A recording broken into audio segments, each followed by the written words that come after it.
Hi everyone, thank you for spending time with me today and welcome to my e-commerce and alternative selling methods webinar. My name is Christopher Garcia and I'm the floating head in the upper right hand corner or wherever you have your video of me. And I'm the business development specialist at the SBDC at UNM Valencia campus. I created this webinar based on a great article called Selling Without a Store by Tamara E. Holmes, and you'll receive a copy of that article in my follow-up email. My contact information is on the slide. And don't worry, a PDF of the slides will be emailed to you following the presentation. Give me a few days because I have to close it out. And you should also expect that follow-up email from me.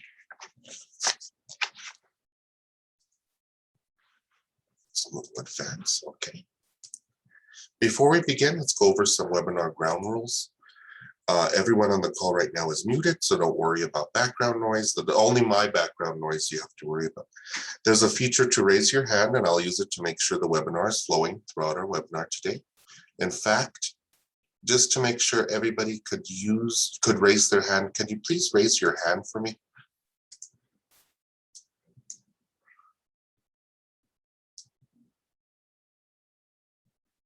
Oh gosh, you guys are pretty tech savvy. I don't have to worry about a single one of you today, I don't think. Okay, I'm going to lower everybody's hands. And that will be the emergency signal. So if the slides aren't advancing, if you can't hear me for some reason, if you'd raise your hand for me so I know something's going on. And if you have any questions, please type them into the Q&A feature at the bottom of your screen. And just to make sure everybody knows how to use the Q&A, would you please Q&A me a hi, hello, how are you? And would just make sure that's working today. And each slide is numbered, so if you have a question and want to go back to that slide, please put the page number of the slide and we'll return to it. Oh my gosh, look at you guys zooming like pros here. Let's see, good morning, Claudia. Hi, Pat. Hi, Victoria. Hola, Michaela. Hi, Mike. Howdy, Michelle. And hello, Yasari. Thank you, guys. I see somebody put something in the chat. Hi, Lynn. If you have any questions about the slides, please put those in the Q&A. But if you have anything, maybe you want to chat privately to me, you could go ahead and chat it over. But I like to keep a record of all the questions. Hi, Reina. Or Renee. Renee.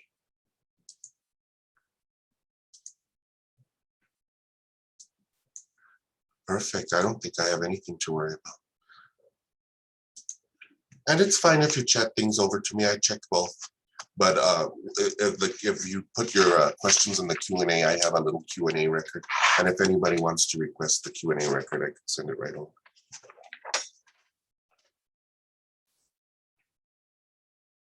Renee, I like that. Perfect.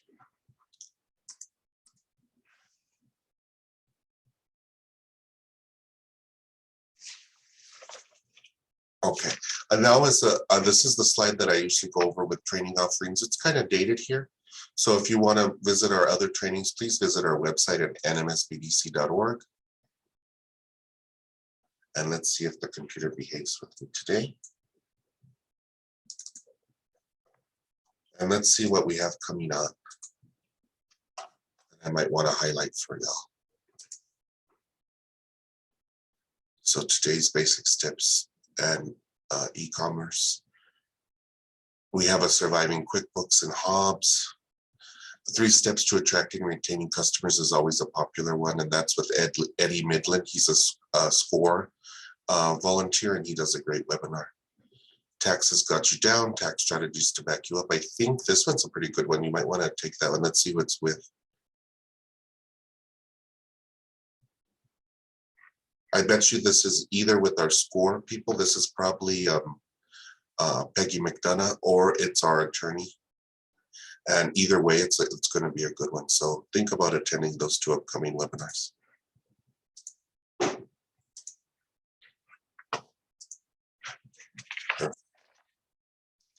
Here are the objectives and agenda for this webinar. I'll explain how the SBDC can assist you.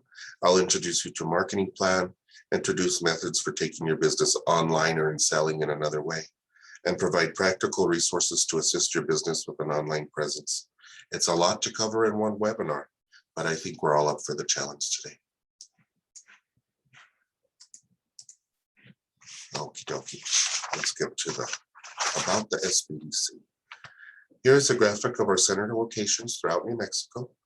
And the mission of the SBDC is to build skilled entrepreneurs and strong businesses by offering no-cost confidential business consulting and lower no-cost training events like this one.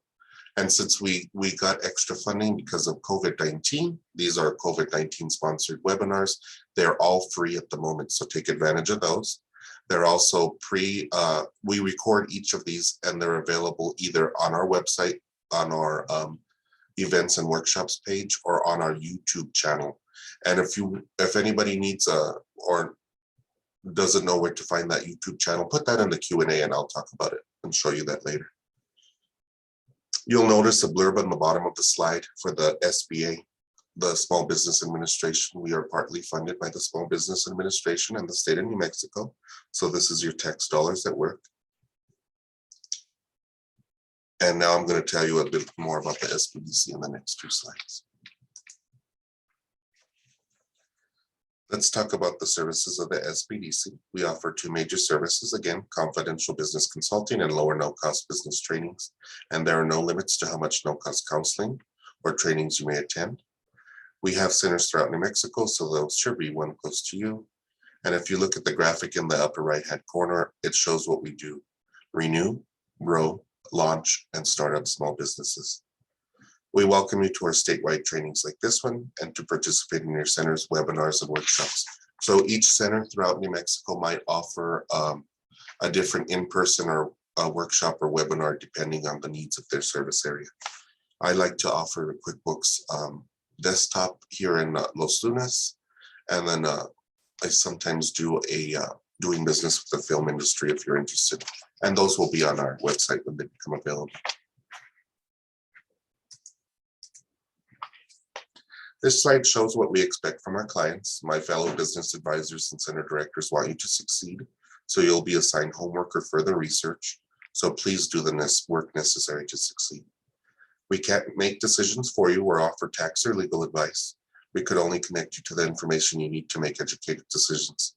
And part of making educated decisions is working with licensed professionals like attorneys or accountants.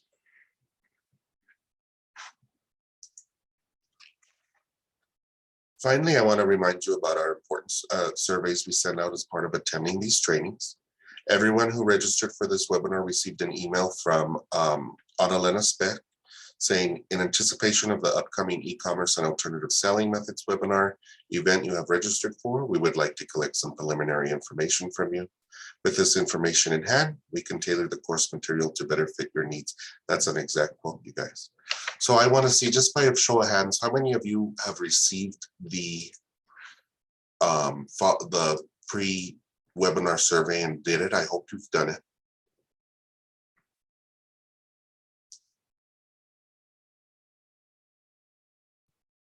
Okay, if you haven't received that, you could go ahead and email, not Leslie Everson, that's dated. You could email me and I'd be happy to send that to you. But I just want to tell you those surveys are very important. They're part of our SBA funding. So please do your pre-webinar evaluation, and then we'll send you a post-webinar evaluation after this webinar is complete. So I thank you guys, and just be aware of that.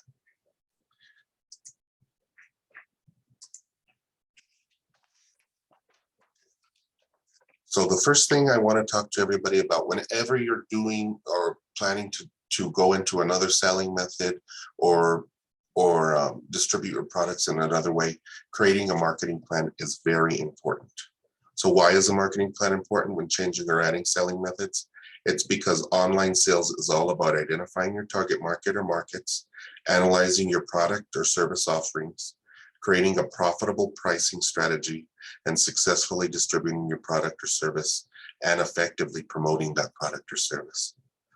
Every activity you do in your business should align with your target market or markets, because these are the customers most likely to purchase your product. aka those customers you don't mind spending money on. If you think everyone in the United States is your target market, think again. You'll most likely go broke promoting your product to everybody in the United States. So create a perfect customer in your mind, then describe him, her, or it. I'll also show you a great research tool offered to you at no cost by the SBDC. And I'll do that after I get through the major part of the slides. And then I like to use the example of a women's clothing store in Belen, New Mexico. And this clothing store is mainly selling through the storefront, and they want to take their business online. So their ideal customer would be a woman with a household income of $100,000 or more, who purchases high-end clothing or clothing in general and shops online. If the clothing that's being sold is Western wear, you might look for those women interested in bull riding, farming, or country music. And if your products are modeled after a famous country music singer, you might want to target those who listen to, say, Taylor Swift, because I'm a Swiftie. Now that we identified our ideal customer, we can tailor the products or services to their needs and wants. The research tool I'll talk to you about later suggests the most popular products in women's clothing are accessories, tops, bottoms, dresses, and outerwear. This store has been selling products out of their storefront, so they know what products are hot sellers, high profit items, and are unique to the store only. It's important to keep your online inventory lean because you are charged per posting, per photograph, and per sale in some cases. It's also very time consuming to photograph these items, write descriptions for them, post them online for sale, accept orders, ship the orders, and handle returns and exchanges. So choose your product or services wisely and, most importantly, profitably. Price is also a very important factor in online sales. You may have lower overhead when selling online, but you have other costs to think about, like posting fees, payment fees, monthly subscription fees. So if you're going to sell online on a place like eBay, you might want to get a business profile instead of a personal profile, and that comes with a monthly subscription fee. You might have yearly website fees, website or online store maintenance. You need to budget time for fulfilling orders, for customer questions and emails, returns and exchanges. It also entails navigating through websites, online marketplaces, and payment processors. Do you have the skills, or do you need to hire somebody to do this for you? There may be other online sellers selling your product for more or less, so research the selling price online.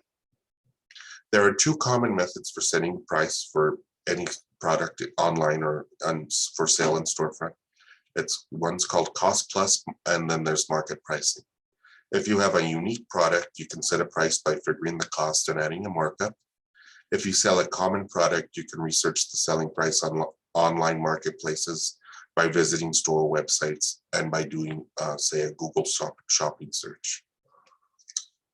So in this, so we are selling online. So why is the place or distribution important? It's because we have more choices than ever for selling products online and fulfilling orders. You could choose to sell your products from your website, use an online marketplace, offer pickup or delivery, or use a third-party app for pickup like Amazon Hub. And I thought it's pretty cool that here in Los Angeles, we have one at the Allsubs. So you could get your chimichanga and your Amazon order. After figuring out your product price and place, you can think about promotion. There are more ways than ever to promote your business. So, and some common methods are blogging, creating a website, personal selling, which is reaching out to your target market directly, social media marketing, word of mouth and reviews, and those are very important with selling anything online. And then there's other media. When picking a promotion method, keep your target market and budget in mind. Some interesting ways to promote your product online include paying or giving free merchandise to bloggers or vloggers to promote your product in their article or video. And I like to give the example of, think about unboxing videos. I love to watch those unboxing videos when somebody orders a mystery box online or signs up for one of those services where they pick out clothes for you and send it to you in a box. I think those are pretty cool. And then you have lifestyle experts. These days, we usually follow somebody and we like to see what they have to post online. You could use social media and pay for ads. And most importantly, you could claim your business's presence on search engines and actively seek reviews. For the women's Western wear store, you might consider sending a YouTube lifestyle expert, somebody who's popular with that crowd, some merchandise to promote your store on their video. You could use Facebook ads to target women with our selected interests in places where Western wear is popular. Or you could send a postcard to your repeat clients letting them know you have an online store. And I'll show you a great tool for that. After making those decisions, think of promotional goals like reaching 100,000 viewers on a Facebook ad. Track your results and calculate your return on investment. So if you spent $100 on a Facebook campaign and reached 75,000 viewers, the cost per viewer is less than a penny, and I think that's a pretty good campaign. To learn more about marketing, please take the SBA's Marketing 101 webinar and use their worksheets. So let me show you this link. And these links, they tend not to work on my computer at work. So let me go directly to it. And they're included in the follow-up email I'm going to send you. So the SBA has a wealth of information on their website, and they have a lot of great learning opportunities for small business owners. So when you go to their website, it's sba.gov. They have their learning platform. And then they have two types of platforms, the regular platform or the Learning Center, and Ascent for women. If you're a woman or a man, it's a great program to get involved in, and it's free. We're going to use the regular Learning Center today. And then as you see, they have a whole segment right here on marketing. And there's Marketing 101. And inside of that Marketing 101 course, there's a bunch of videos you could watch. But the things I like to highlight are the Marketing 101 worksheets. And they have a Marketing 101 checklist. And this is everything you need to think about when starting a marketing campaign. And if you don't have the information that they're asking for, reach out to your small business advisor or your SBDC, because we could help you walk through this. And it's only 3 pages, a great little checklist to use when doing any sort of promotional or marketing activities. And then there's the Marketing 101, a guide to winning customers. It's everything I just talked about in a few sheets. There's actually, 9 sheets altogether, and it really helps you put those ideas into focus. And it goes over the marketing plan just as I laid it out: target market, product, price, place, and distribution. And then, of course, tracking your results, setting goals, tracking your results, and calculating your return on investment. So if there's anything that you could do to get yourself oriented to the marketing game, it's to check out the SBA's Marketing 101 lesson. Let's go back to our slides. That's a marketing plan's a big thing to cover in just one slide. Let's go over the next slide. Okay. So let's talk about selling online. Many people think it's less expensive and easy to sell online, but that isn't always the case. You must research your options, fees, and staffing to make sure you have the time and manpower to successfully sell online. There are 2 options for selling online. You could sell directly from your website, or you could use a third-party site like Shopify, or you could use a marketplace like Amazon, Etsy, eBay. The pro of selling from your website is you save on marketplace fees. The con is you're doing all your own marketing, search engine optimization, web maintenance, you're tracking orders on your own, and you're taking on the liability of processing and storing sensitive data. Using an online marketplace is easier because they process payments, track orders, create policies, market your products across the web and to their existing customers, and they have an established client base. If you don't have a website already, you have to create one. Whether you use a web designer or an online website builder, there are 3 components to every website: the domain or web address, the code or what we see, and the hosting for putting your website or the code online for everybody to visit. All these have costs associated with them, requiring monthly or annual payment. You have to maintain your account, so choose your providers or provider wisely. When opting to sell online, ask yourself if you have the processes and staff to successfully do that. There must be someone to list items, change prices, photograph items, write product descriptions, maintain a website or e-commerce profile, return customer emails, fulfill orders, ship orders, and handle returns and exchanges, if you offer returns and exchanges. Each marketplace is different, and you could use one or many, but they all require time. Like one of my favorite bands says, your garden will never grow unless you bless it with your time. And the hardest part for me when I was selling online is the photographing items, the writing the product descriptions, and responding timely to customer emails. Those are the three things that bothered me the most. But if you have processes in place, this is something you're doing full time. It's a lot easier than selling in a storefront, or it's a great addition to selling in a storefront. Fees run about 10% for product listings and payment processing on marketplaces. Some marketplaces have monthly fees associated with them when you use a business account, and adding videos and extra photographs or paying for keywords might come in extra.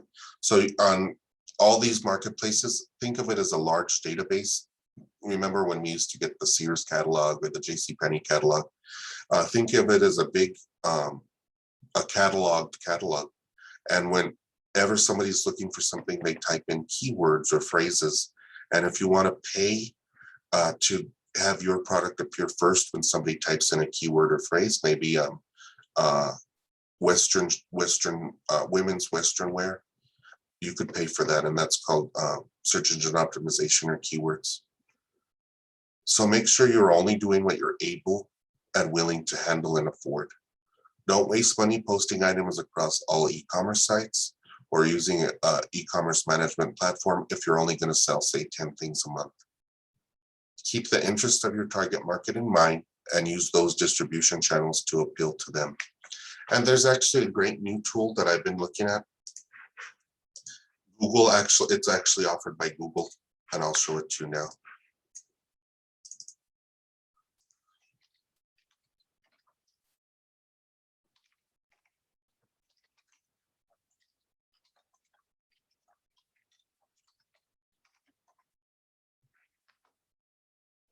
If I could find it. See, this isn't included in my presentation, but I love to show it to people.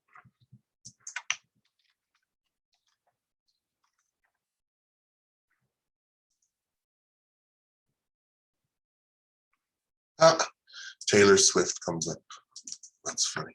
Okay, so Google, it's trends.google.com. So Google follows trends of people typing things in to do Google searches. So you could see Taylor Swift, it looks like it's appearing in those Midwest states, and Kim Kardashian everywhere else. That made me laugh. You could see what people are searching for, what they want. And if you enter a topic like shopping, you could see where people are shopping online a lot. You could see what they're shopping for. You could see where they're shopping. That QVC, that gets me every time. And this just helps you make great decisions when selling anything online. It helps you pick your products or service offerings a little bit better. And I see a message that you could only see my slides, not what I'm showing. So let me do a new share. And would you raise your hand for me, you guys, if you're able to see that Google Trends, the page that I'm showing you? Okay, very good. I'm glad. So that's one of the newest tools that I was able to find that has the potential to help you out a lot when selling online. So you can see what people are searching: image search, news search, Google shopping search. Let's see what people are shopping for or where they're shopping.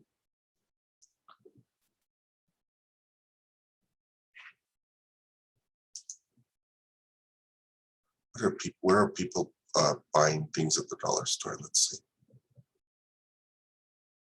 Georgia, Washington, Pennsylvania. That's those are a great region. So if you wanted to have an online dollar store or presence online, maybe marketing to people in Georgia and Pennsylvania might be a good idea. Okay, let's go back to our slides. And just to make sure everybody could see my slides, let me open up my participants. Raise your hand for me if you're able to see the slides. Okay, good, we're on track. Thank you, guys.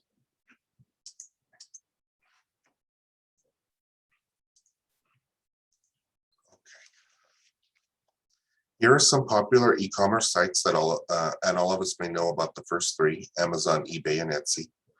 There are many options vying for your money, so choose your marketplace provider very carefully and always keep the interest of your target market in mind.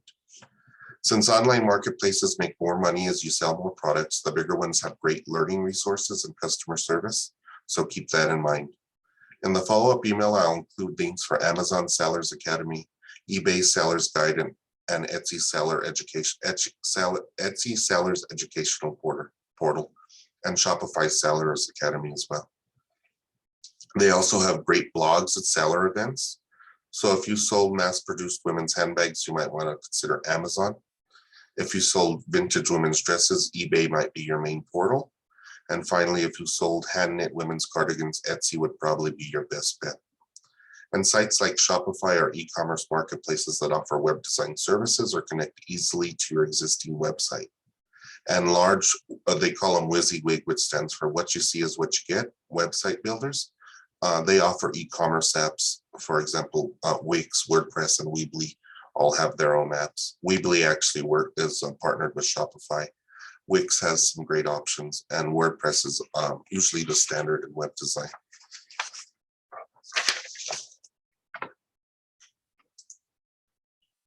Okay, perfect. When selling online, product photography is vital to your success. It really, really is.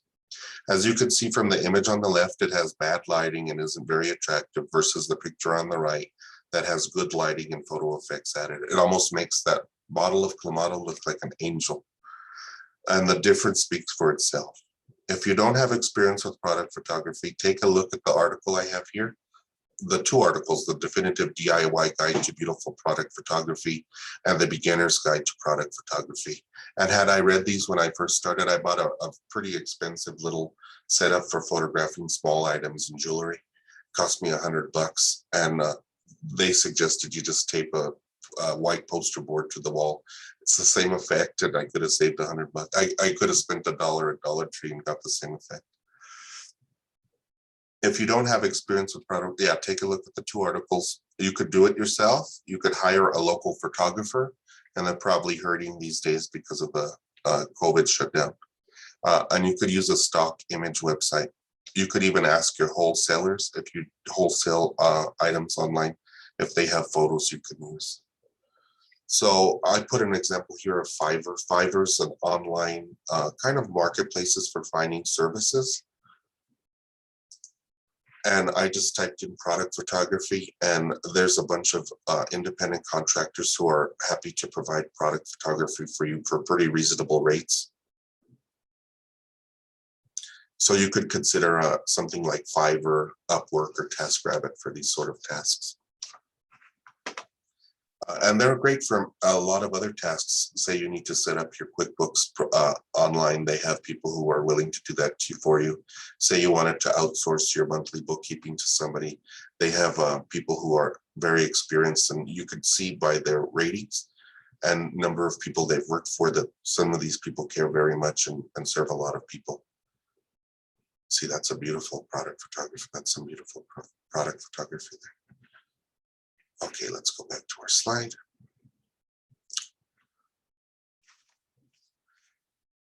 Let me show you a stock image website. We used our webinar coordinator. Her name was Leslie Everson. She showed me Adobe Stock, and you could, it works on a subscription. You could also buy photos by piecemeal. And these are photos you could use legally online or in a marketplace without copyright infringement. I always use the example of a can opener. And you see there's some pretty cool stock images of a can opener. Sometimes it adds a lot to your seller's profile just to have a picture of somebody actually using a can opener, rather than just having pictures of a boring old can opener.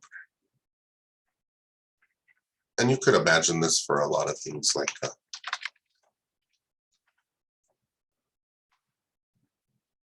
maybe I want to have a picture of a bottle with the white, I'm selling white t-shirts. I want to have a picture of somebody wearing one. You don't readily have that as a small shop in Belen, New Mexico. You could just get one of these stock images. You could, and like I said, you could take it yourself. You could outsource that task to somebody else, but it just makes your life a little easier to have these options. And let me show you, a lot of us just go to Google, and I don't see anybody saying they can't see my screen, so I hope you see me doing a Google search. If not, please raise your hand. Okay, perfect. I like to use I tried to think of the most boring product I could use, and that turned out to be a can opener for me. So if we're creating a website or a seller's profile, sometimes we have the tendency just to Google the image and want to use one of these images. They may have copyrights associated with them. So the only time you could use these images for marketing materials, e-commerce profiles, websites, or if they have a Creative Commons license. And even then they might have a copyright associated with them. So to make sure your picture that you pull from Google's able to be used across your marketing campaign, you do a Google image search, go to tools, go to usage rights, and you could go to Creative Commons licenses. And these are the photos that have Creative Commons licenses. They may or may not have a copyright attached to them. And they're usually very low quality. They're probably something we posted on Facebook 20 years ago. So that's just a little tip to keep you out of legal trouble.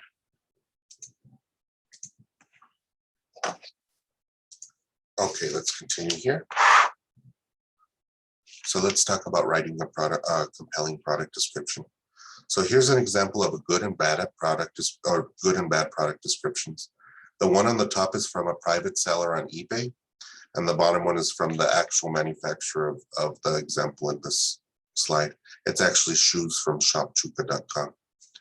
The bottom description is appealing to their target market's needs and wants. It's very descriptive, and it uses keywords that increase search engine optimization. Keep those things in mind when writing product descriptions, and read the article, How to Write a Compelling Product Description.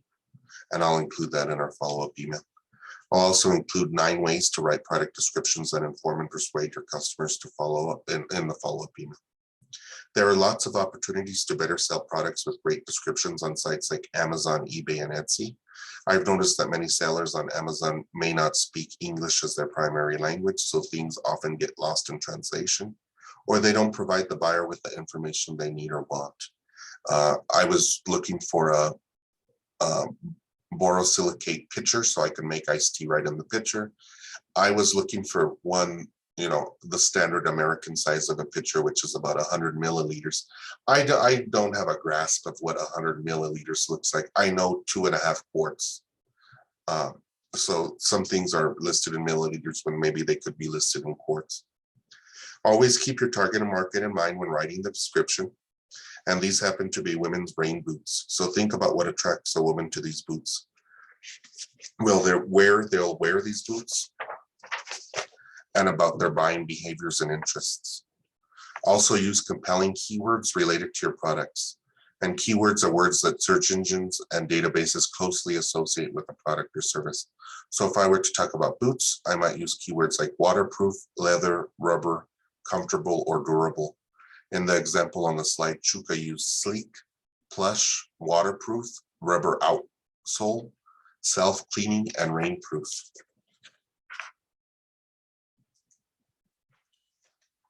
Okay, enough about online selling. Let's talk about pop-up shops and flea markets. So now that we talked about online selling, let's discuss pop-up shops and flea markets. I group these together because they have many of the same requirements. They just cater to 2 different markets. Pop-ups cater to higher-end markets, and flea markets cater to a more general audience. Pop-up shops are a lot of work and take lots of planning because you have to follow state, municipal, and county licensing requirements. You have to get proper inspections if needed. You could purchase insurance, which is optional but vital, and it takes a lot of market research and planning. Pop-up shops are usually used by established brands and are a great way to take advantage of, take your online products to a storefront, or to test a new product or product bundle and test a location or a demographic. So let's take a deeper dive into permitting. I'm going to open up hold on, let me open it in another window. I'm going to open up the follow-up email that I'm going to send you so you can see it. And then I included an article in there. I call it the Quick Start Guide.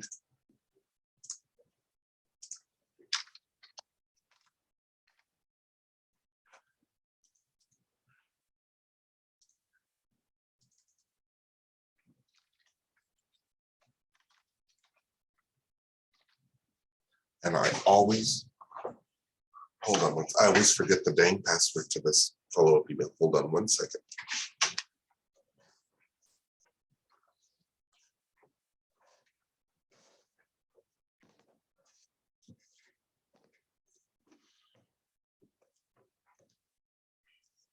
And get my trusty box of password knowledge here.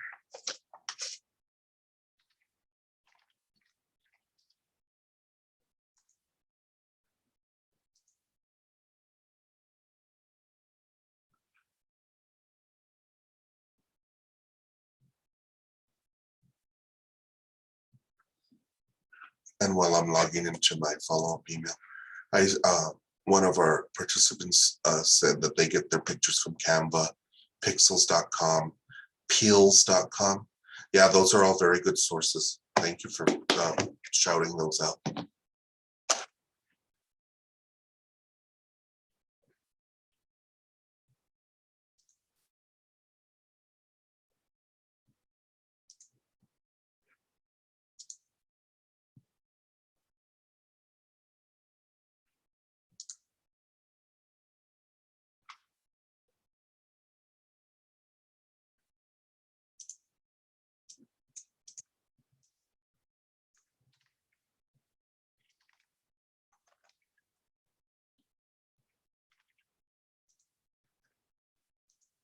Okay.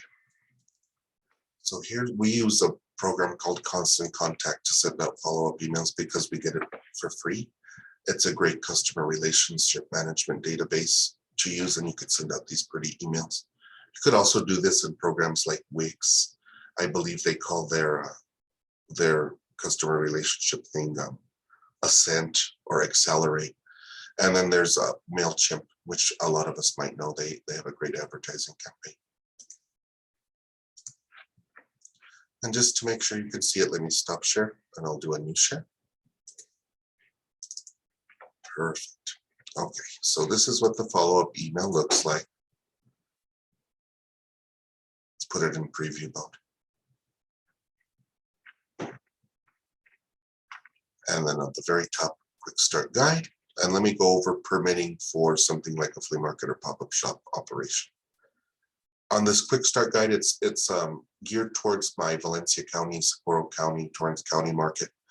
But if you need specific information for anything in your local area, reach out to your local SBDC or give me an email or a call.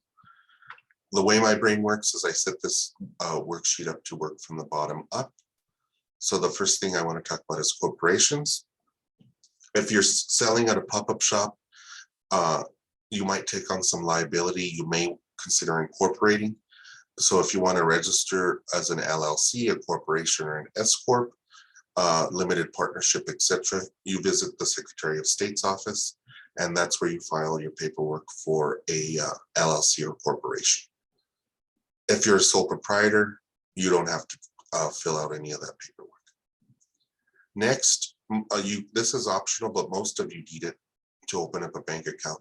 You need a federal employer identification number, and it's free to apply for at the IRS website. The link is on this sheet, and it takes about 10 minutes, but you have to know the who, what, when, where, and why of your business, And remember that if you file anything at the Secretary of State's office or with the IRS, it is public record. So if you want, say you're a home-based business, you want to start a pop-up shop, you want to open up at a local, or you want to open a food truck at a local empty lot or a shopping center. If you use your home address, I could look that up on the Corporations Bureau. So you might want to get a PO box with a physical address, or you might want to get a registered agent.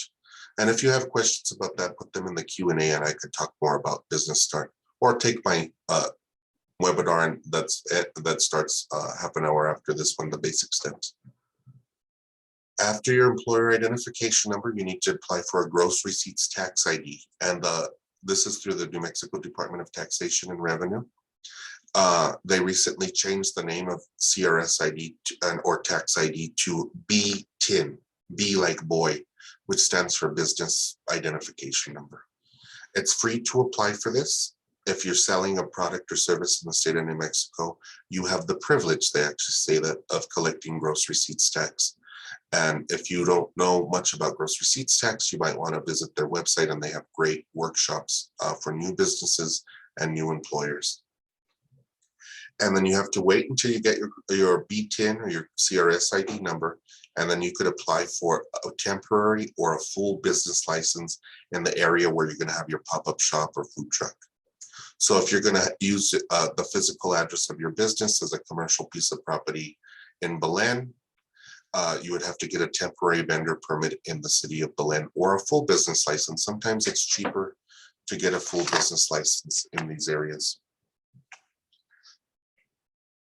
Okay, let's see. The regulations in most municipalities or counties for temporary vendor permits were created in the 1910s and 20s and governed businesses like revivals, traveling carnivals, and circuses, and door-to-door salespeople. So this goes to show how long it's been since most places thought about mobile commerce. This means government hasn't caught up with commerce, so you must create effective working relationships with the local government in your chosen area. And most of the time, asking permission in this case is a little bit better than asking for forgiveness. Give them a call, see what they want of you, and if you have to pay $35, it might save you a lot of money down the line. Let's go back to our slides. And let's take a look at some cool pop-up shops. If you're from the Albuquerque metro area, like I am, I always remember as a child, the Spirit Halloween store popping up just before Halloween. So they probably started back in August. And they usually go into an empty storefront and only stay around until the end of the holiday season. They have an online presence all year round, but they do pop up for that short amount of time. So that's one of the most prominent examples of a pop-up shop I was able to think about. West Elm is a furniture store that sells furniture mainly online. They decided to pop up inside of Macy's department store. And I thought that was a very good partnership between them. So they would take a few of probably their best sellers, take them to a space in the Macy's department store, and then sell their products directly to Macy's customers. And I think the target markets are the same, probably women with household incomes of 100,000 plus, and both cater to the same market. I think it's a great partnership.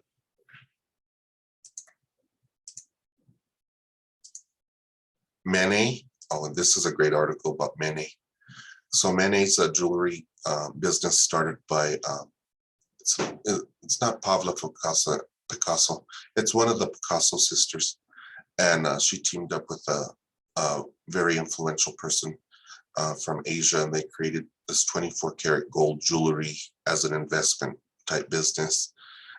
And they decided to go to Suffrages, put a pop-up shop in Suffrages. So it's a department store comparable to Macy's, Bloomingdale's. And they decided to take their jewelry there and sell directly to customers. And I think that's another great partnership, great way to test a retail outlet. And then the most appetizing of all my examples is the Cheetos restaurant. So this is more of an advertising campaign for Cheetos, but what Cheetos decided to do is they rented a storefront in the Tribeca area of New York, and they hired a professional chef to create recipes using the Cheetos product. And then they opened it up for people to go in, probably a marketing campaign, probably trying to test the brand awareness in that particular part of New York. Just a great little thing. But if you were to do something like this, maybe you had a food truck wanted to pop up in a storefront for a while, you would have to make sure you talked to the New Mexico Environment Department and got the proper inspections that you needed.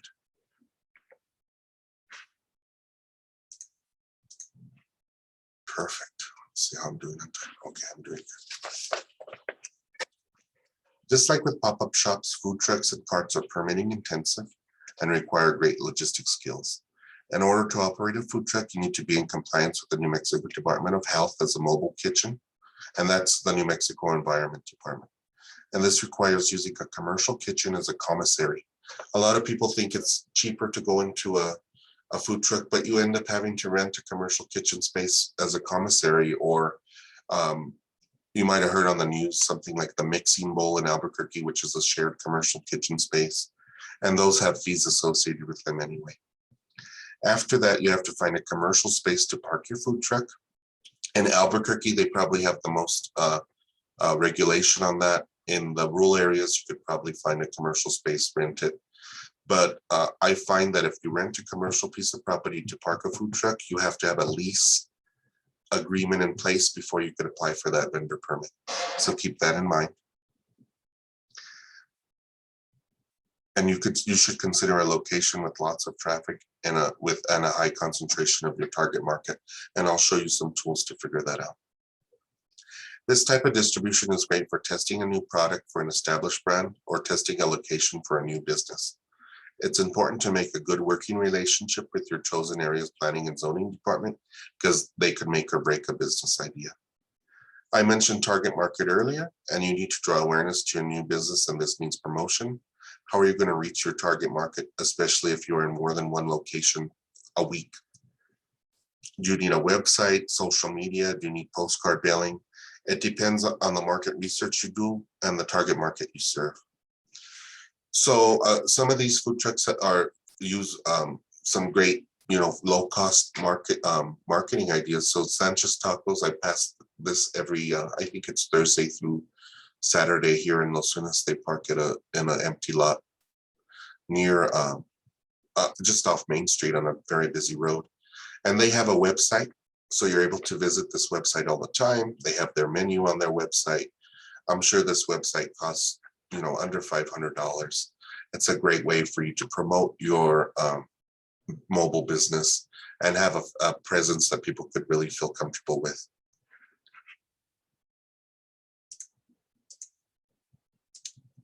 And then 2 other food trucks I found just use Facebook as their primary way of promotion. And that's great. This with Love Waffles, they always promote their products by posting beautiful images of their products on Facebook. And I think, an image speaks 1,000 words. So if you do something like this, it's relatively low cost. And, everybody loves to see those beautiful waffles. At least I do.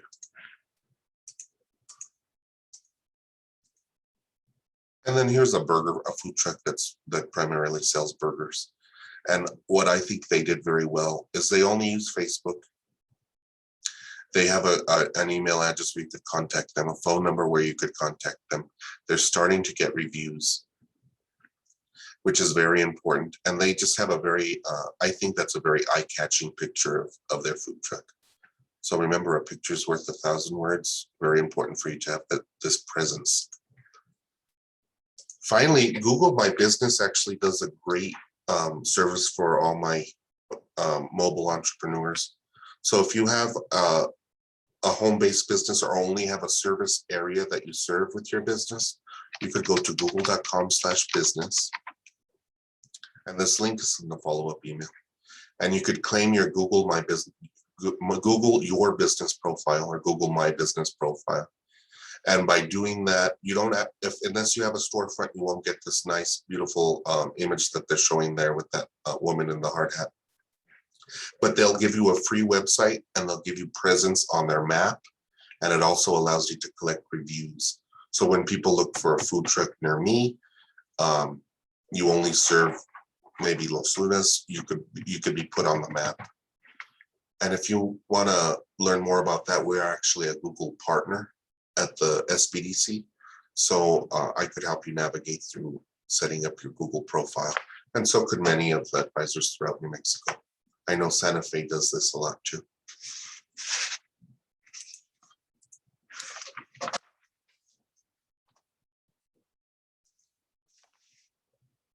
Okay, now I've been talking about these tools all day, so I want to tell you a little bit about them. I'm a data geek, so this is one of my favorite parts of this presentation.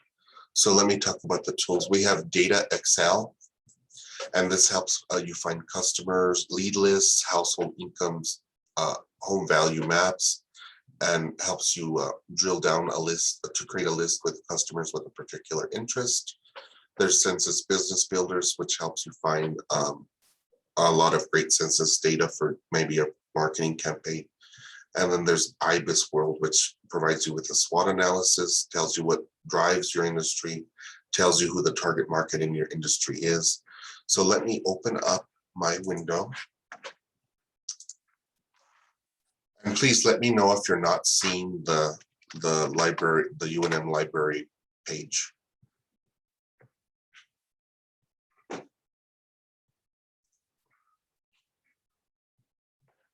Let me do a, let me stop share, new share. And everybody should be seeing the UNM libraries page right now. This is how I access my databases.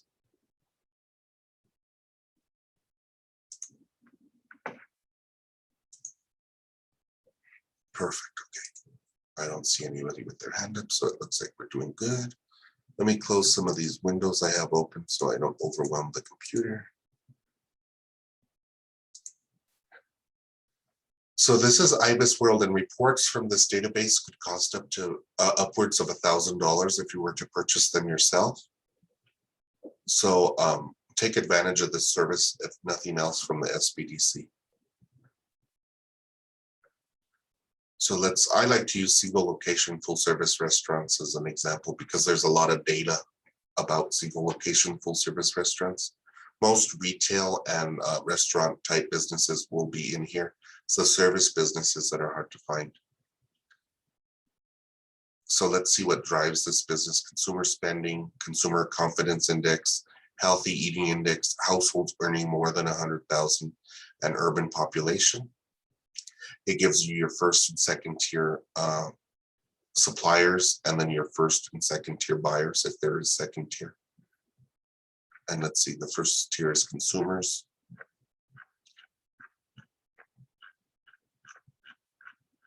Oh, I like to go into the full report here. So let's open the PDF.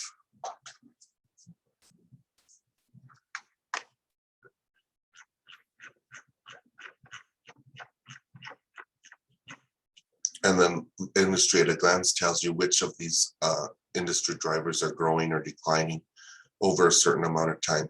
They've been pretty conservative. They usually go out 5 years, but they've been only going out 1 year since COVID-19 hit. But it looks like all the drivers in this industry are increasing, if only slightly. Tells you what revenue is doing in that business. They did go out 5 years, about 5 years here, and it looks like it's going to stay the same for a while. Profit in this industry looks like it's on the rise since COVID restrictions have been lifted a bit. We could see the profit margin for this industry is so think about that as 4 cents out of every dollar goes into your business's profit. That means you're selling in large quantities. And it looks like it's on an upward trend. Businesses looks like it's on a slight upward trend. Employment and wages follow that same trend. It tells you what products and services are popular across the United States, across this whole industry. So it looks like Asian restaurants are the top type of restaurants to have in the United States, followed by, let's see, US food, so maybe burgers. Gives you that SWOT analysis.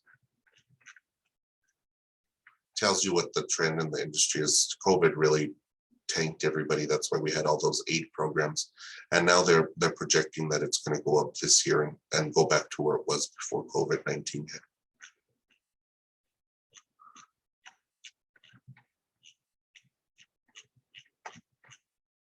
You could see where this business is at in the business life cycle. They're actually in the quality growth phase. So that whenever I see something in the quality growth or quantity growth phase of the business life cycle, that's probably a good time to enter that business or grow that business. Product or service segmentation again. And the most important to this is probably the major market segmentation. So you could see households earning more than 100,000. So if I was going to put a food truck together, most retail follows the same kind of market segmentation too.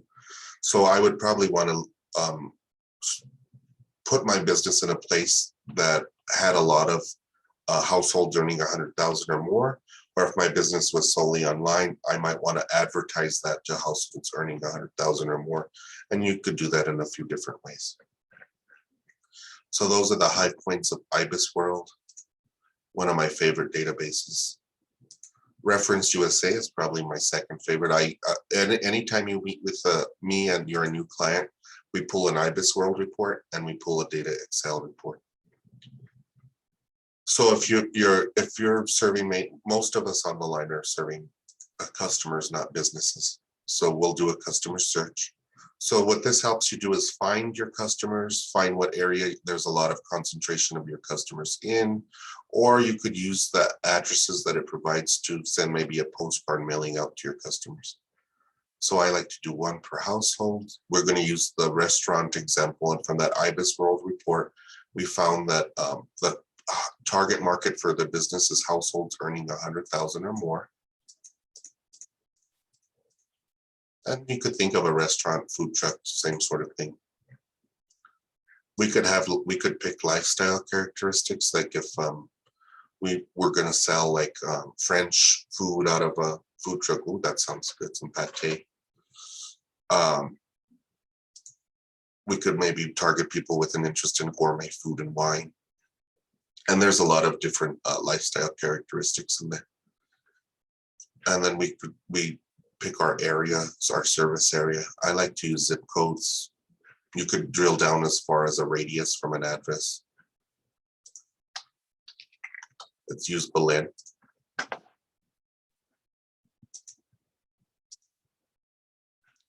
So, let's go back. Let's use instead of a zip code, so I could show you the map search. Let's use the city of Albuquerque.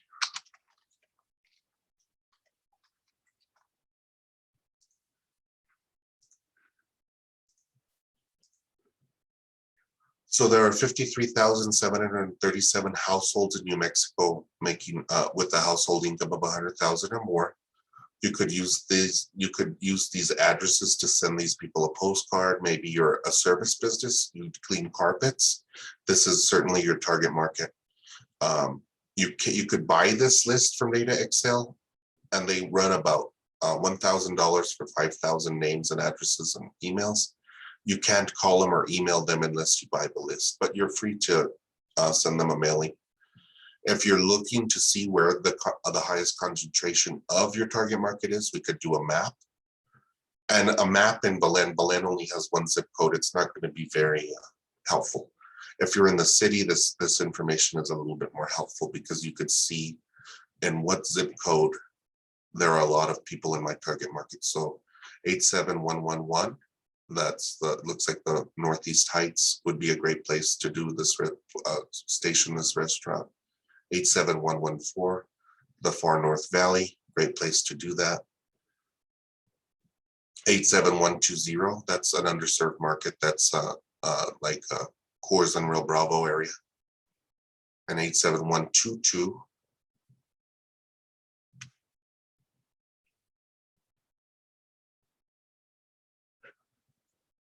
And I moved this map too quickly, so I don't know where the 87122 zip code is.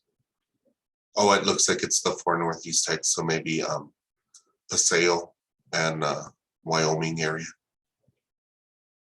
Paseo and Tramway. So those are all great. Those would all be great places to open a retail outlet, to market to those people in those areas if you have an online presence. And you could see how these tools could be helpful to you. I also like to show you Census Business Builder because this is free, but it hasn't been working for me, guys. Here's the Small Business Edition. The Regional Analyst Edition has been the only version that's working for me. And if you want to, and it's a little bit harder to use than the Small Business Edition. But you could look up a zip code, a census tract, a city, a state. Let's use Los Lunas in this example. And this map it's kind of clunky and hard to use. It takes up a lot of internet capacity. So I like to just do the report right away. And this is the same report you get in the Small Business Edition. Talks about customers like yours, businesses like yours, and consumer spending. So if you were looking for a place to park that food truck, if you're looking for a place to really market to a population, say you sell a very unique product, this is a great way to do that research. Here's the demographic information, the socioeconomic characteristics, so average household income. And my rule of thumb for a food truck, restaurant, pop-up shop, retail outlet is to look for an area with a estimated household income at or above the national average. Number of housing units, so you have housing characteristics, which are great for my tradespeople, my older industries. And then the most helpful is the consumer spending. So here in Los Lunas, this is average expenditure per household per year. So if I wanted to start a food truck, it might be very helpful to know what the average household spends on dining out and lunch per year in Los Lunas. They have a lot. Some of these are kind of weird categories too, but they have a pretty wide array of categories. The one that makes me laugh is the dating services. Let's see how much we spend here in Los Lunas on dating services.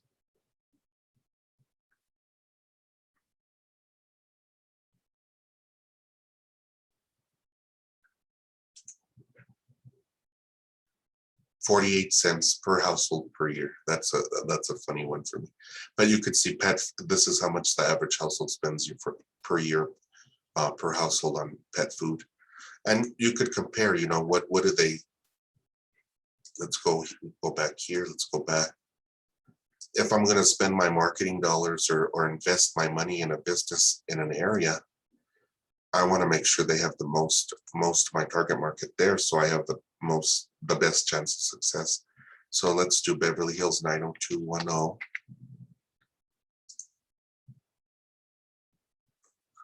Everybody on the call might remember that as a television show. So let's see what their expenditures are. Probably a bit of a ritzier place than Los Lunas, New Mexico.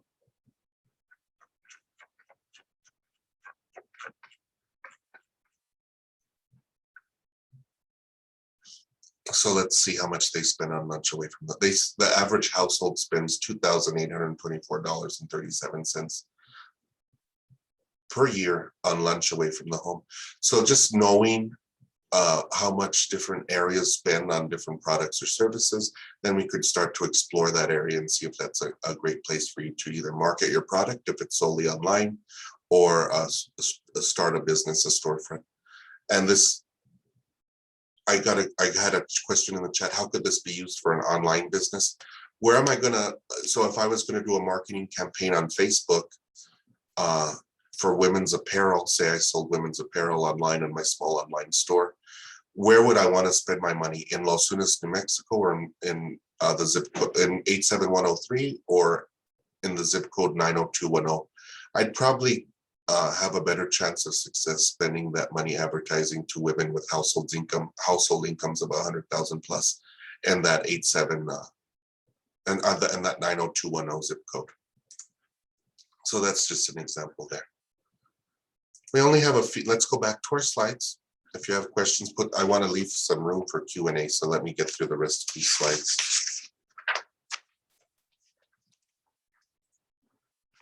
Okay, many people come to my office and tell me social media marketing is going to change their business outcomes, but that's far from the truth. I'd like to tell you a little bit more about that. Before you begin any social media marketing effort, do market research and put intense thought into who your target market is. If you don't know who you are serving or what they like, you'll not have success on social media.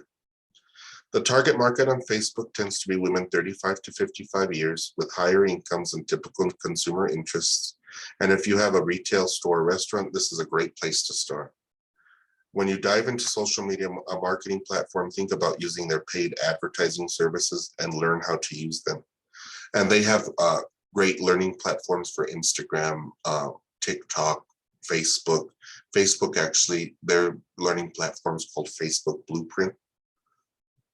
And if you want to use Facebook as a market tool, take advantage of these free learning tools.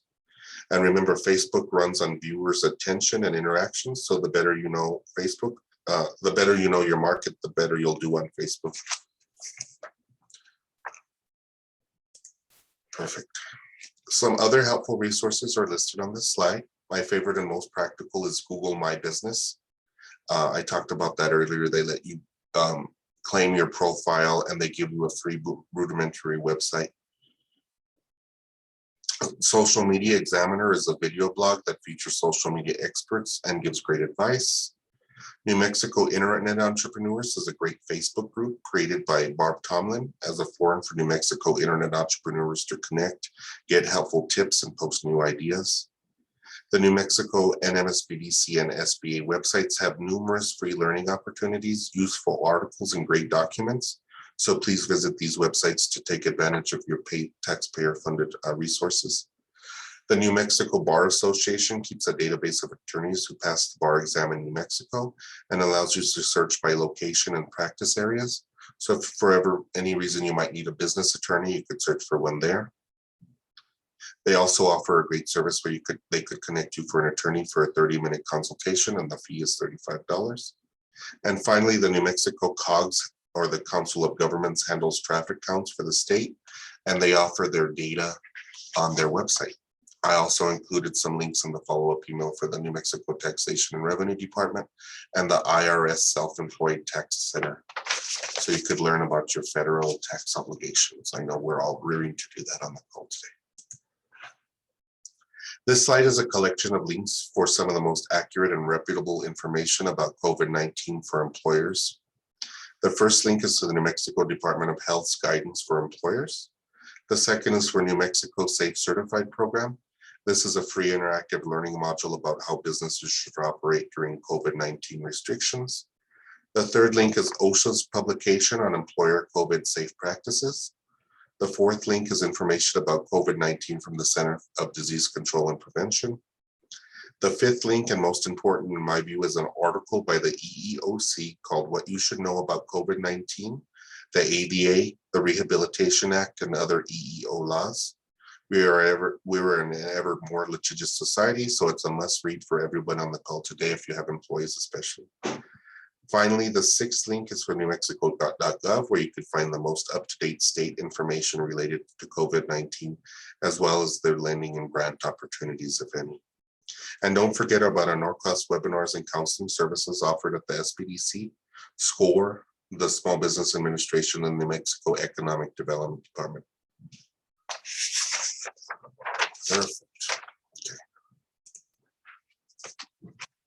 Now that we talked about how we can help you, this is how you can help the SBDC. As part of offering our services, we need your help to ensure our services are around for many more years to come. So we ask that you participate in our surveys, report economic impacts because of our assistance to your business advisor or director, and write letters or a letter of support to your local legislator about your experience with the SBDC. All information is kept confidential and is only reported in aggregate to our funders, the state of New Mexico, and the Small Business Administration.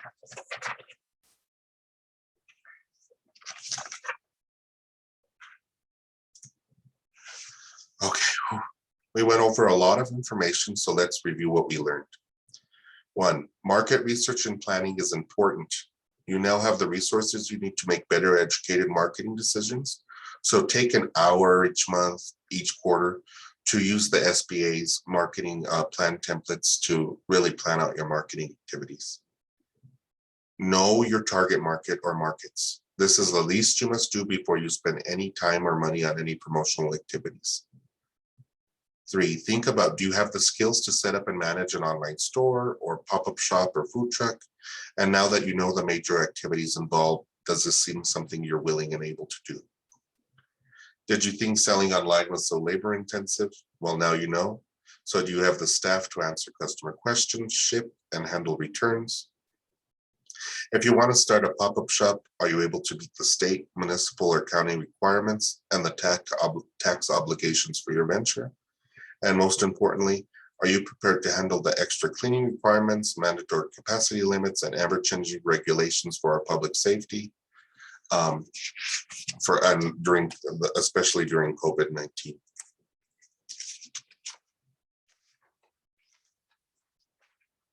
Let's see, I want to leave at least 15 minutes, and we have about a few more slides.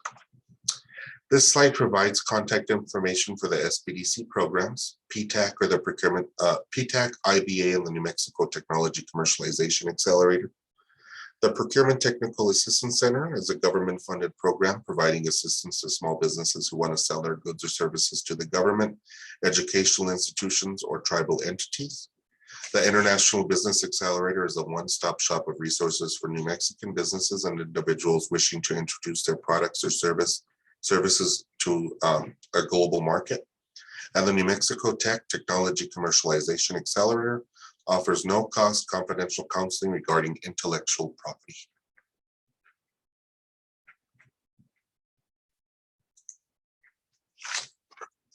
This slide continues the list of small business resource partners: SCORE, or the Service Corps of Retired Executives; WEST, or the Women's Business Center Program; and VBOC, or the Veterans Business Outreach Center. And if you fall into any of those categories, please reach out to those organizations. We work closely with SCORE. They do a lot of our webinars for us.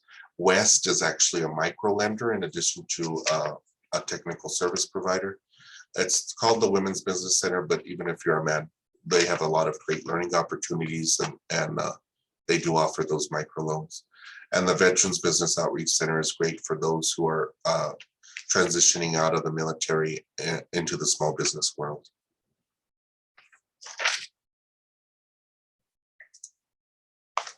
And here's the contact information for your small business support team.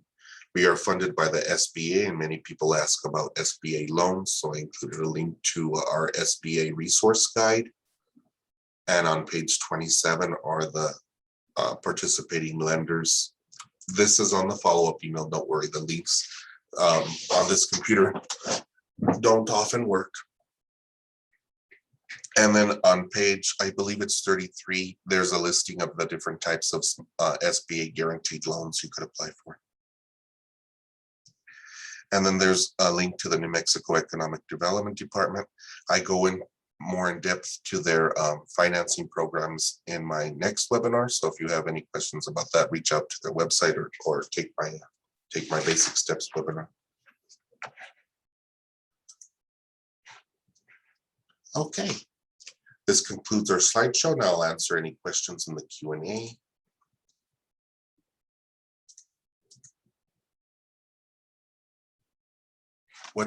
Okay, my first Q&A is, what are the trends? What's the address to Google Trends? That's a great question. I believe it's trends.google.com or google.com/trends. And let me type that answer, and I'll just put the link right in the Q&A. Okay.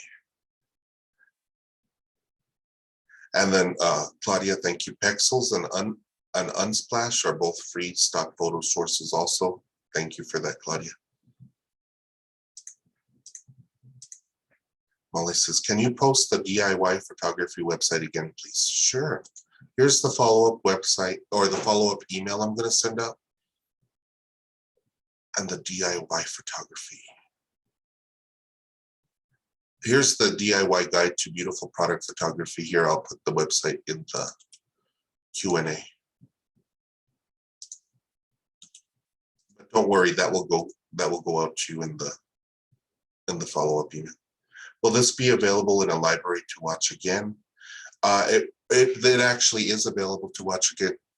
If you go to our YouTube channel, our day commercial pops up every time.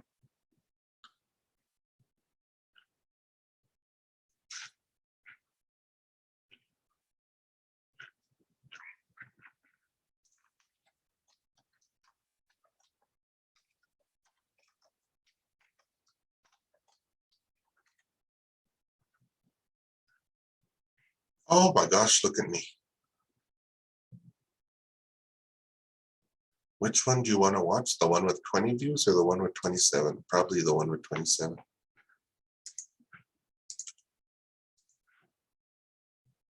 I will put that answer in the Q&A so you could get the direct link to that video so you could watch it again.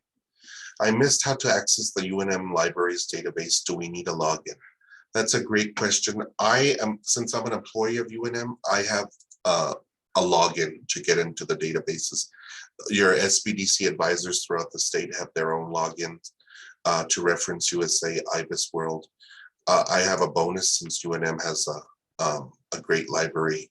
They have Mintel marketing reports, which is another great resource for marketing. In short, you need to visit your SBDC to get these reports because they're very expensive otherwise. If you are a UNM student or staff, you have access to it, but you know, it's a great perk for being an SBDC client. So visit your SBDC. Are the data tools only for geographical region, for physical locations and mailing? How else could they be used for an online business?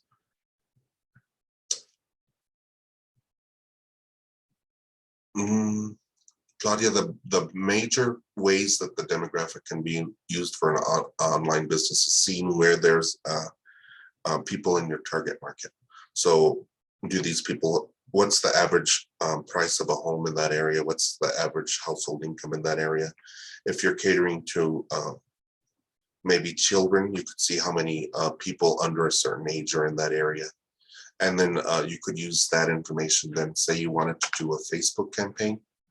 Let me open Facebook in my other window and then share it with you, because I don't know who posted something vulgar today.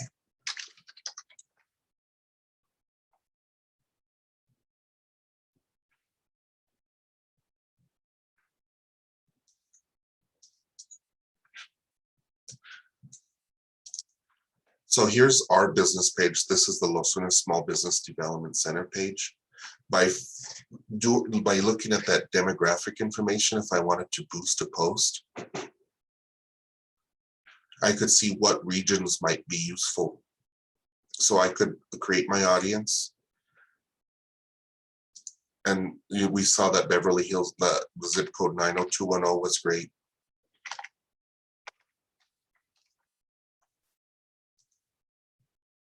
Santa Fe 87505.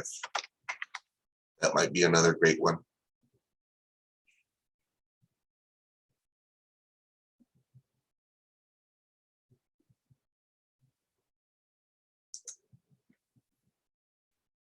I guess that's Los Alamos.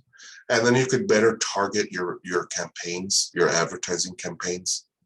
These are wealthy homeowners, but you could select a characteristic like these are people interested in country and Western music.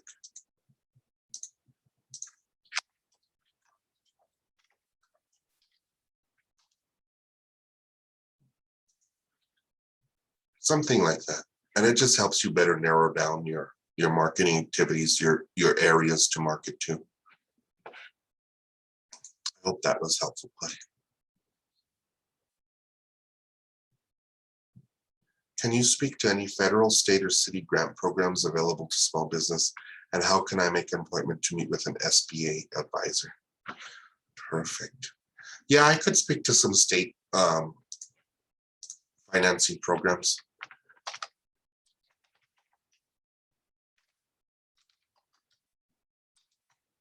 Visiting the gonm.biz website, which is the New Mexico Economic Development Department. And if you look under business development and then New Mexico NMEDD programs for business, they have 2 programs that might benefit small business, or 3 programs that I'll talk about. I talk about these further in my basic steps too. They have the LEADA program. So if you're a small business, mostly a manufacturing business, value-added agricultural type business, you wanted to either start your business here, you're going to make a big investment, or you're going to grow your business here, you're going to add another location. You could qualify to be reimbursed for certain funds, for certain expenditures. So you have to make a significant community impact. You have to, they prefer you be in a rural or underserved area. Provide increased wages and job creation is the big one for small business. You have to have a significant capital investment, and they prefer environmentally sustainable outcomes. And the qualifying entities for this are manufacturing, processing, or assembling of agricultural manufactured products, a commercial enterprise for storing, warehousing, distributing, or selling products of agricultural, mining, or having been manufactured. This could be an online business selling and distributing things online, or an economic-based employer, which most online businesses are. That just means you're making your money from places other than New Mexico. They don't like retail or service businesses. And what happens is, if you create your business here, you make a big capital investment. They provide the municipality where you're making that investment with money to reimburse you for certain expenses if you qualify. And this works mainly for my larger small businesses. And it's a great option for you. A lot of major large businesses are taking advantage of this, these funds. So why not a small business in New Mexico? Let's go back here. The collateral assistance program is a great one. If you're wanting to start a new business in New Mexico, you need a loan to start this business, but you don't have the collateral requirement. Maybe you live in an apartment, you don't have a home to put up as collateral for a loan. You want to take out $100,000 loan to buy inventory for your business. You don't necessarily qualify on your own. You could apply to the collateral assistance programs, use one of their participating lenders. And if you're a new business, West, Dream Spring, and the Loan Fund would probably be your best bets. If you have a standing relationship with the bank, any of these banks or credit unions might be a good resource for you. Let's see. And then I just took a webinar yesterday on opportunity zones. And opportunity zones were created. They're census tracts in New Mexico that are considered low income or underutilized. The best way for me to talk about them is to go to the map.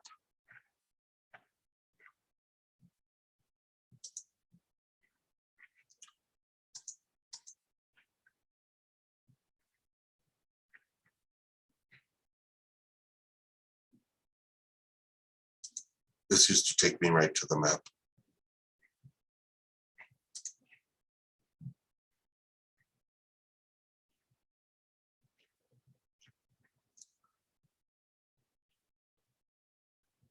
Maybe they don't want you to look at the map right away, but most of the west side of Los Lunas is an opportunity zone.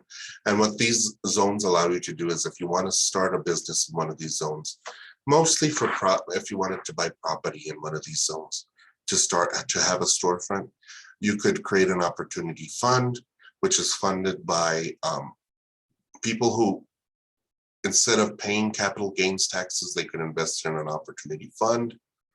The money from that fund has to be invested for new businesses in these opportunity zones. They're usually used to buy property. And they just help you get venture capital, basically easier capital. It makes it easier for you to get capital to buy property in one of these opportunity zones from people who want to defer their capital gains taxes. And if they keep that investment in that property for a certain amount of time, 10 years, they don't have to pay the capital gains taxes until they sell their interest in that opportunity fund. Oh, that was kind of probably more confusing. I probably gave you more questions than answers there, but I hope that gave a little bit more insight to the programs available. So I'm service-based in a digital course online female-owned business. Are there any grants for that? I'm not aware of any new, grants for new business starts. Albuquerque was giving out.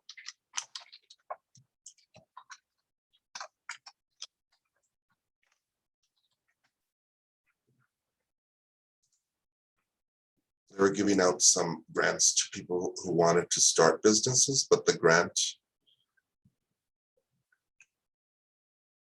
entrepreneur startup grants, but the grants since closed. Are you follow-up? You could put a follow-up for me. Are you in Albuquerque? And if you're not anyway, I'm going to copy this and I'm going to put it in the answer section. But other than that, there are no grants that I'm aware of for starting a new small business.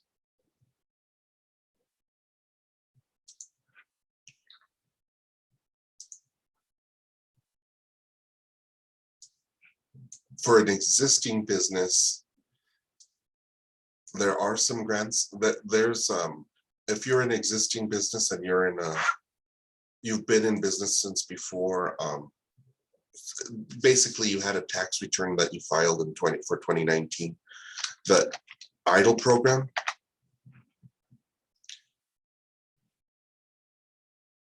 or the economic injury disaster loan.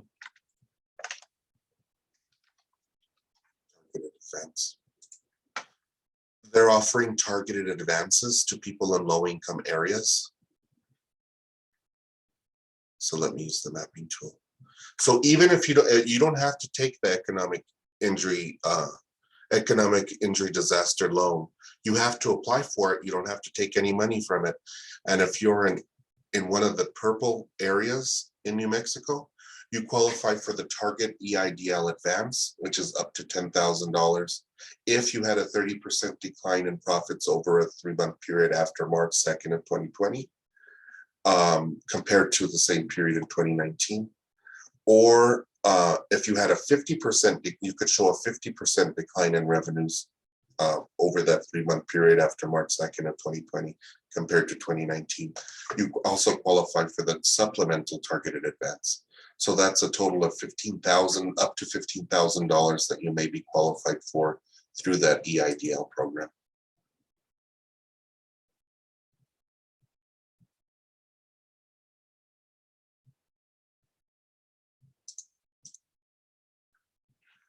And you want follow-up question, what's the URL you need to apply?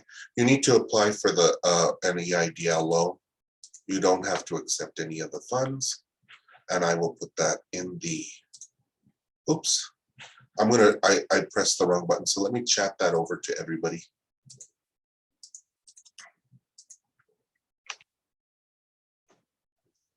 And this is the page directly on the SBA's website.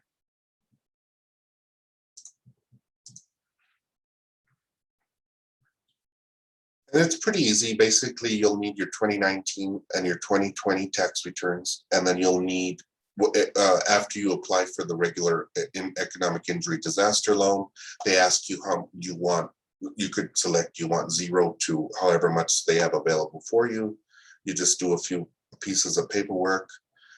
You usually get that loan in a few days, mostly probably about a week. If you're in that purple area on the map that I talked about earlier,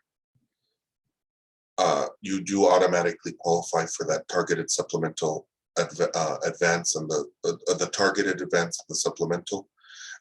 If you could show that decrease in profits, and they send you a link directly based on the address you put in your EIDL application.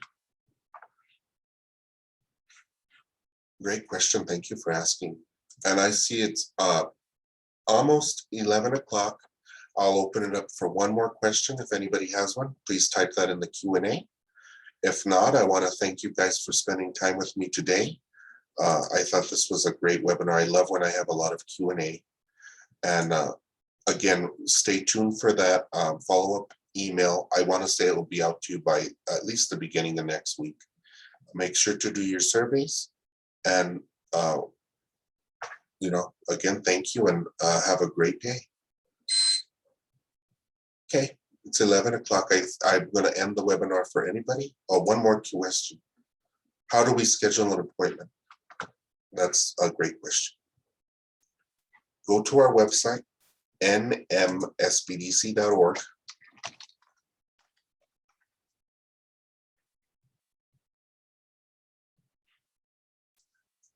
And then there's a selection for counseling and a request for counseling. And I'll put that link into the Q&A. Fill out that. If you have already filled this out, reach out to your local SBDC by visiting our locations page.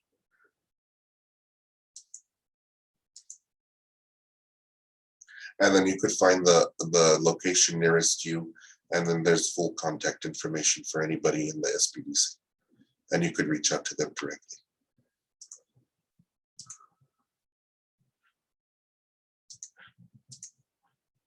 Perfect, everybody. Thanks one last time and have a great day. I'm going to end the webinar for all.